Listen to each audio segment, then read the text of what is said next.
കോട്ടയം തിരുവാതുക്കൽ ഇരട്ടക്കൊലപാതക കേസിലെ പ്രതിയുടെ മൊഴി പുറത്ത്.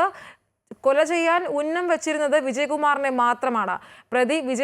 പ്രതിക്ക് വിജയകുമാറിനോട് ഉണ്ടായിരുന്നത് കടുത്ത വൈരാഗ്യമെന്നും പോലീസ് പറയുന്നു. കോട്ടയം തിരുവാതുക്കലിൽ വ്യവസായിയെയും ഭാര്യയെയും കൊലപ്പെടുത്തിയ കേസിലെ പ്രതിയുടെ മൊഴി പുറത്ത്. കൊലപ്പെടുത്താൻ തീരുമാനിച്ചിരുന്നത് വിജയകുമാറിനെ മാത്രമായിരുന്നു എന്നാണ് മൊഴി. ശബ്ദം കേട്ട് വിജയകുമാറിന്റെ ഭാര്യ ഉണർന്നു വന്നതുകൊണ്ടാണ് അവരെ കൊലപ്പെടുത്തിയത്. താൻ ജയിലിലായിരുന്ന സമയം ഭാര്യയുടെ ഗർഭം അലസി. ഏറെക്കാലത്തെ പ്രണയത്തിന് ശേഷമുള്ള വിവാഹമായിരുന്നു.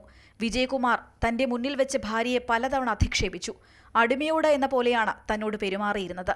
തട്ടിയെടുത്ത പണം നൽകാമെന്ന് പറഞ്ഞിട്ടും വിജയകുമാർ കേസ് പിൻവലിക്കാൻ തയ്യാറായില്ല. പലതവണ ശമ്പളം ചോദിച്ചിട്ടും നൽകാതിരുന്നത് കാരണമാണ് മൊബൈൽ ഫോൺ മോഷ്ടിച്ചതെന്ന് പ്രതി പോലീസിനോട് പറഞ്ഞു. ഓൺലൈൻ കാര്യങ്ങളിൽ പ്രതി വിദഗ്ധനാണെന്നാണ് പോലീസ് പറയുന്നത്. വിജയകുമാറിന്റെ ഫോണിലുണ്ടായിരുന്ന സിം കാർഡ് അമിത് സ്വന്തം മൊബൈലിലേക്ക് മാറ്റി ഗൂഗിൾ പേ സ്വന്തം മൊബൈലിൽ ഇൻസ്റ്റാൾ ചെയ്തു.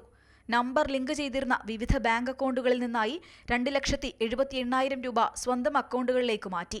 കേസായതിനാൽ പണം തിരികെ ട്രാൻസ്ഫർ ചെയ്യാനായില്ല.